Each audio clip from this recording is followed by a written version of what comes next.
Misalnya, Hazak kepada Umar, mereka menyampaikan sebuah hadis. Apakah ada orang lain yang mendengar ini bersamamu? Katanya, dan dia mengatakannya dengan nada marah. Kamu harus bawa satu orang mendengar bersamamu. Memang begitu, saya tidak bilang isinya tak berharga. Kalau kita melihat ilmu-ilmu Islam secara menyeluruh, kita juga memperhatikan isinya. Tapi saya bilang, isi tanpa sanad bisa membawa kita pada kesimpulan salah. Kamu bisa saja melihat kata-kata indah dari filsuf hebat, bisa dikaitkan Nabi, akan mengaitkan tidak ada hal seperti itu. Atribusi sangat penting bagi kami. Hasrat. Seberapa baik kamu mengenal Nabi? Misalnya, seberapa baik kamu sebagai sejarawan Islam? Seberapa baik kamu sebagai ahli sirah? Dari mana kamu tahu bagaimana Nabi hidup sehingga kamu bisa menilai apakah beliau mengucapkan atau tidak suatu hadis? Misalnya, mari kita beri contoh seperti ini.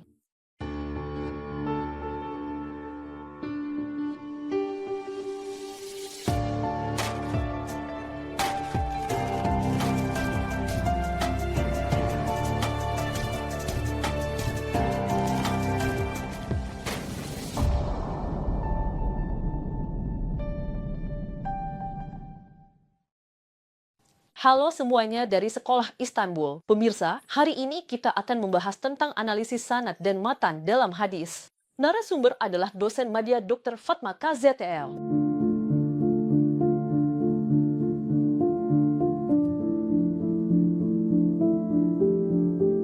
Selamat datang Bu Doktor. Apa kabar? Saya baik, semoga Anda juga baik. Terima kasih banyak, sehat selalu. Guru, pada sesi sebelumnya kita telah membicarakan tentang hadits, keandalannya, dan hal-hal lainnya. Hari ini kami ingin membahas tentang hadis, analisis isnad dan matan. Pertama-tama, apa itu isnad? Mengapa ini penting untuk ilmu hadis? Karena itu juga di era modern, bagian ini menjadi salah satu aspek hadis yang paling banyak diperdebatkan. Begini, saya ingin mengatakan ini. Isnad menjawab pertanyaan, apakah hadis ini layak kita teliti? Apakah ini riwayat?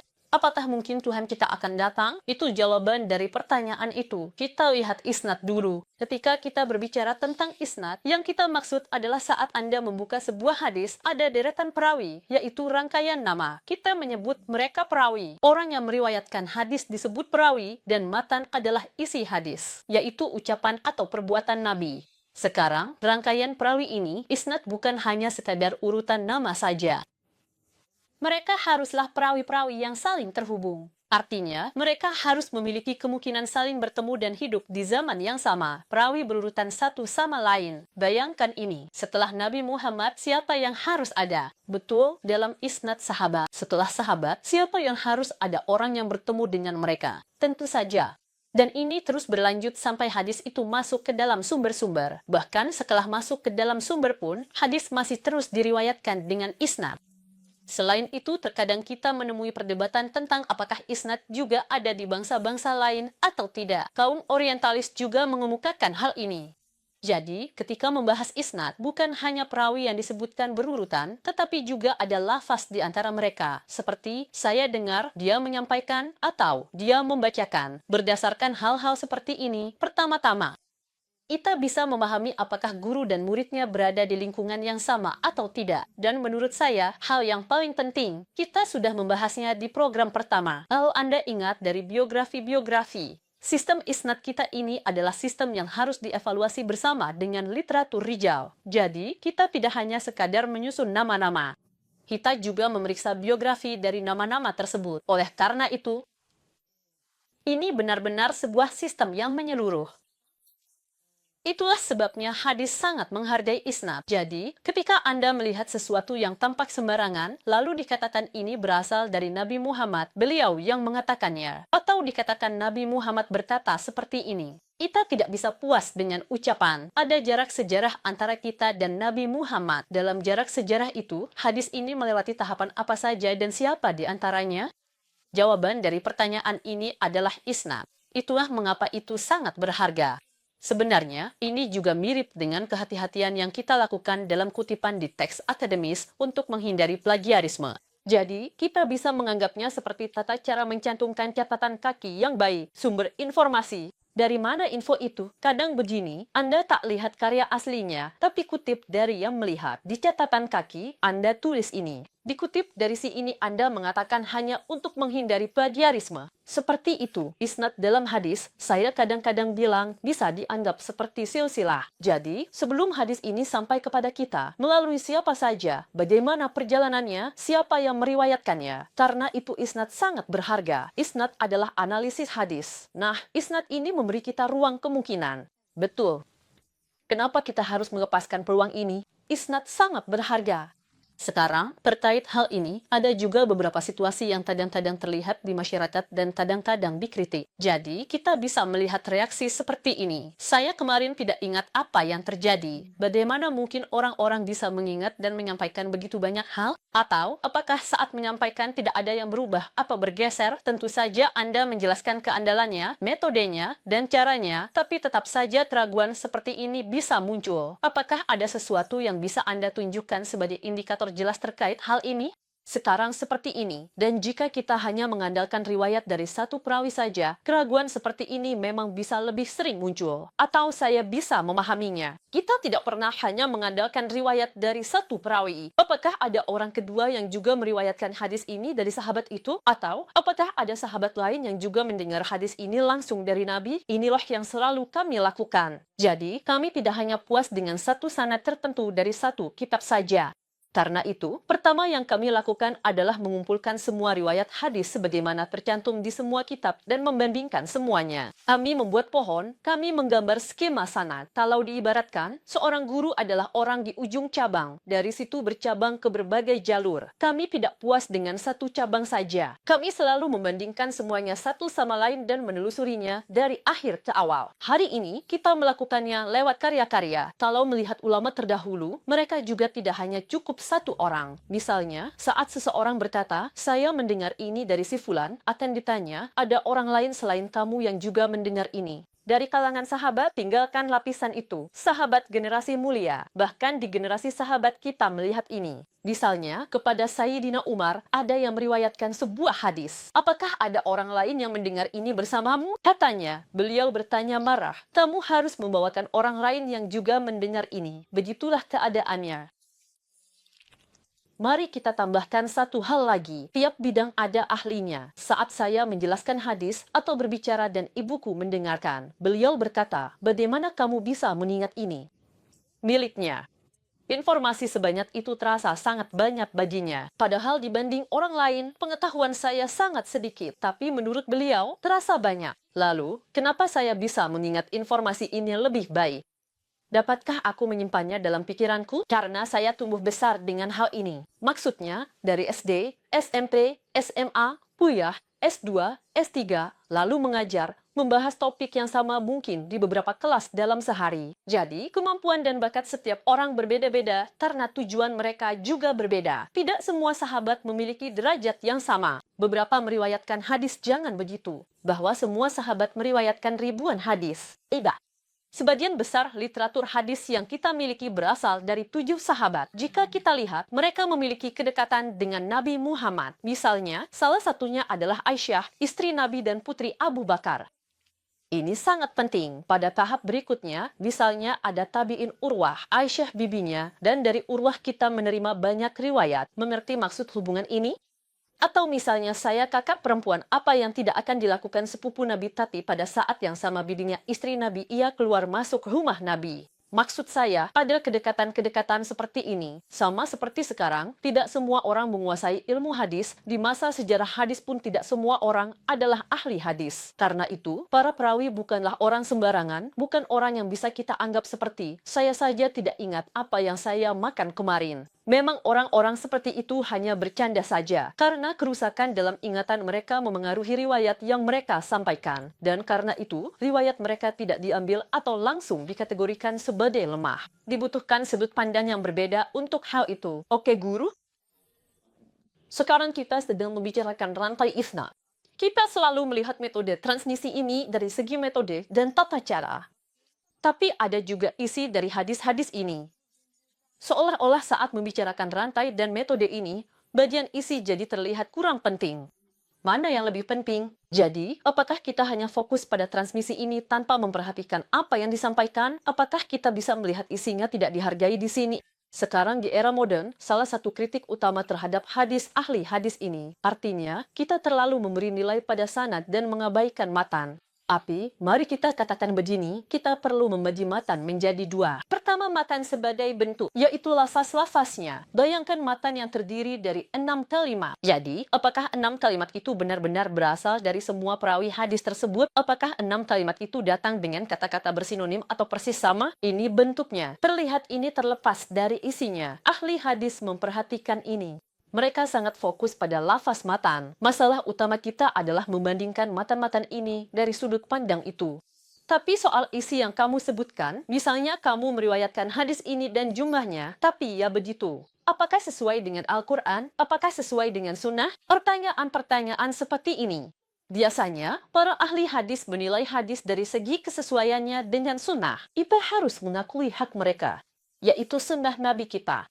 Kita sebut sunnah umumnya dipelajari langsung dengan melihat, bukan hanya dari pengetahuan yang diriwayatkan dengan sanad. Kita menyebutnya amal yang diturunkan turun-temurun. Contoh, bagaimana Anda belajar sholat bukan dari buku. Kemungkinan besar Anda tidak belajar hadis. Anda berdiri di samping ibu menirukan gerakannya. Para sahabat belajar dari Nabi seperti itu dan menyampaikannya sama. Ada contoh nyata di depan mata, yaitu sunnah. Para ahli hadis mengaitkan riwayat ini dengan sunnah, yang disebut sunnah yang terkenal, yaitu yang umum dikenal. Artinya kita sangat yakin Nabi kita melakukan hal seperti itu. Mereka pasti membandingkan dengan sunnah ini. Selain itu, ahli hadis juga piawai dalam sejarah. Karena itu, misalnya dalam hadis disebutkan seorang sahabat dan diceritakan bahwa ia ikut dalam peperangan. Ahli hadis juga menilai isi hadis itu dan bertanya, apakah sahabat ini hidup pada masa itu atau tidak? Berdasarkan hal itu, tapi selain itu, yang mungkin Anda maksud dengan isi adalah, yaitu kesesuaian hadis dengan Al-Quran, akal, atau mungkin juga dengan pengalaman. Hal ini bukanlah tugas para ahli hadis. Dalam tradisi keilmuan Islam kita, hal itu lebih banyak dilakukan oleh para fuqaha dan para ahli kalam. Sampaikan. Karena itu misalnya mereka kadang-kadang tidak mengamalkan hadis yang menurut kami sahih. Ada perbedaan seperti ini. Namun, di era modern ada hal seperti ini. Saya sendiri tidak melihat persoalan dari sudut pandang itu, tapi ada juga yang memandangnya begitu, tanpa memperhatikan sanad, hanya dari isinya. Bisa jadi Nabi Muhammad yang mengatakannya. Menurut saya, Nabi tidak akan mengatakan hal seperti itu. Ada yang berpendapat jika sesuai kehidupannya, itu cukup. Namun, itu juga perlu dipertanyakan. Itu bukan metode yang sehat. Karena begini, seberapa baik Anda mengenal Nabi Muhammad, seberapa baik Anda sebagai sejarawan Islam, seberapa baik Anda sebagai ahli sirah. Dari mana Anda tahu Nabi Muhammad menjalani hidupnya sehingga Anda bisa menilai apakah beliau mengucapkan atau tidak hadis ini? Misalnya, mari kita ambil contoh seperti ini. Nabi kita sangat penyayang. Itu kita tahu dengan pasti. Istri-istrinya menceritakan hal itu. Beliau menceritakan anak-anak dan sahabat. Kita melihat pada hadis-hadisnya. Beliau tidak memiliki ibu dan ayah. Beliau menghormati teman ibunya dan teman ayahnya. Jadi, sifat penyayang dan penghargaan terhadap jasa orang lain adalah ciri utama dalam hidupnya. Namun, orang seperti ini juga bisa berperang. Dari sudut pandang ini, Anda bisa berkata Nabi Muhammad tidak pernah menawan atau berperang, tapi pada zaman itu tidak menawan musuh. Itu seperti memulai pertandingan dengan skor tertinggal 10-0. Karena begini, Anda akan berperang dan lawan Anda akan mengambil tawanan, sedangkan Anda tidak. Atau misalnya, seperti yang terjadi pada Yahudi Qureza. Anda bisa bilang, Nabi saya tak begitu. Tapi buktinya ada. Paham? Maksudnya, seberapa benar persepsi kita tentang Nabi dan seberapa baik kita memahami kondisi masa itu. Kapan kita bisa mengatakan hal ini berdasarkan isi atau konteks? Kalau saja kita adalah sahabat, kalau saja kita punya pengalaman langsung dengan Nabi. Kita melihat ini pada Siti Aisyah. Mungkin juga begini, Pak. Mungkin akan lebih jelas jika kita mempertimbangkan bahwa dia adalah seorang manusia sekaligus seorang nabi. Gambaran itu, karena seperti yang Anda katakan, jika kita hanya memilih perilaku yang dianggap pantas untuk nabi dan mengabaikan kenyataan bahwa beliau juga manusia, lalu hanya menonjolkan semua sifat baik dan positif, tentu saja beliau punya banyak sifat baik dan positif. Tapi ada juga hal-hal lain yang muncul karena beliau adalah manusia dan karena kondisi sosial yang beliau alami. Kalau hanya berpatokan pada isi, bukan berarti isi tidak berharga. Dalam ilmu Islam, tetap perhatikan isi. Tapi saya bilang, isi tanpa sanad bisa menuntun kita pada kesimpulan yang salah. Kamu bisa menemukan kata indah dari filsuf besar. Apakah kita menisbatkan itu pada Nabi Muhammad? Tentu tidak bisa. Atribusi sangat penting bagi kami. Ada juga istilah perawi bersama, Pak. Apa maksudnya itu? Jadi, apa hubungannya sanad dengan analisis teks perawi bersama? Seperti itu. Saya tadi sudah membahas tentang perbandingan. Kita membandingkan melalui perawi-perawi bersama. Begini maksudnya, ketika sebuah hadis diriwayatkan, ada fokus pada perawi-perawi tertentu. Jadi, misalnya, ini bisa disebabkan oleh apa? Bisa jadi karena perawi tersebut lebih banyak terlibat meriwayatkan hadis dibandingkan yang lain. Atau juga karena dia sosok yang sangat berpengaruh dalam periwayatan hadis. Bisa juga karena dia punya banyak murid. Atau dalam periwayatan hadis, jika Anda berada di daerah pinggiran, Anda tidak akan punya banyak murid. Pikirkan hari ini, apakah dia tidak lebih memilih Ankara daripada Istanbul? Nah, jika Anda berada di Mekah, Madinah, Basra, atau Kufah, jumlah murid Anda bisa berubah dan terpengaruh. Dalam sejarah hadis juga ada perawi seperti ini, dan kita menyebut mereka sebagai perawi mushtara. Kaitannya dengan analisis sanad dan matan sebagai berikut. Kita membandingkan teks yang datang dari perawi mushtarak satu sama lain. Mari kita pikirkan seperti ini, Zuhri adalah perawi mushtarak dan tabi'in penting. Dengan membandingkan teks-teks yang berasal dari murid-murid Zuhri, kita bisa menentukan apakah teks tersebut benar-benar berasal dari Zuhri, yaitu dengan melihat kesesuaian di antara mereka. Oleh karena itu, analisis teks referensi tidak dapat dilakukan tanpa narator umum. Memang tidak bisa dilakukan. Ini memang memiliki peran yang sangat besar. Baik, Pak, Anda sedang membicarakan metode tradisional. Dari yang saya pahami, dalam penelitian saat ini kita menggunakan metode tradisional dengan teknik-teknik modern. Saya melakukan ini. Bagaimana kita bisa memanfaatkan teknologi atau sejauh mana penggunaannya? Bisakah Anda jelaskan peran teknologi dalam ilmu hadis? Jadi, bisa dibilang seperti ini. Dalam 10 tahun terakhir, kita mulai lebih banyak menggunakan teknologi melalui berbagai program. Biasanya ada program yang dibuat di dunia Arab, tapi di Turki berbagai program sedang dikembangkan. Selain itu, ada basis data. Semua ini perlu terus dikembangkan. Tugas kami mengumpulkan semua sumber sejarah yang menyebut hadis. Sekarang, program-program sangat membantu kami dalam hal ini. Jadi, kita sudah tidak punya kekurangan di bidang itu, tapi ada beberapa karya berupa tulisan tangan. Karya-karya ini perlu diteliti lalu dimasukkan ke program komputer itu. Ini bisa dilakukan bertahap dalam proses. Tapi karya-karya yang ada sekarang sudah cukup bagi kami. Itu yang perlu kami sampaikan pada tahap kedua. Ada persoalan untuk mengakses semua riwayat dari seorang perawi lengkap. Saat ini kita bisa mengakses hal-hal itu, tapi belum punya software membandingkannya otomatis. Belum ada software seperti itu di tangan kita. Kami mengalami kesulitan besar dalam membuat skema isnad. Beberapa program memang membantu kami dalam membuat skema isnad, tapi secara tampilan skema-skema itu kurang menarik. Dan juga hadisnya, skema itu juga belum cukup membantu kami untuk mengungkap sejarah hadis secara mandiri. Misalnya, bentuknya seperti untaian anggur, jadi Anda sulit melihat hubungan di dalamnya. Tapi hal-hal seperti ini masih bisa diatasi. Selain itu, tahun lalu pernah diadakan simposium metanazi isnad. Kebanyakan pesertanya adalah orang-orang dari luar negeri, para orientalis. Mereka yang melakukan metanazi isnad. Di sana ada presentasi tentang kecerdasan buatan dan metanazi isnad. Misalnya di Barat dilakukan penelitian seperti ini. Dalam jangka panjang mungkin, saya menyelesaikan metodologi isnad dalam tesis saya tahun 2010 dan mempertahankannya tahun 2011 memakan waktu lama. Benar-benar penentuan perawi itu menggambar skema isnad. Satu hadis, satu tesis. Itu membentuk satu bagian dari sebuah tesis. Tapi jika basis data ini disiapkan dan digunakan secara sangat fungsional, prosesnya akan berjalan jauh lebih cepat. Selain itu, mungkin keraguan di benak orang tentang hadis bisa lebih.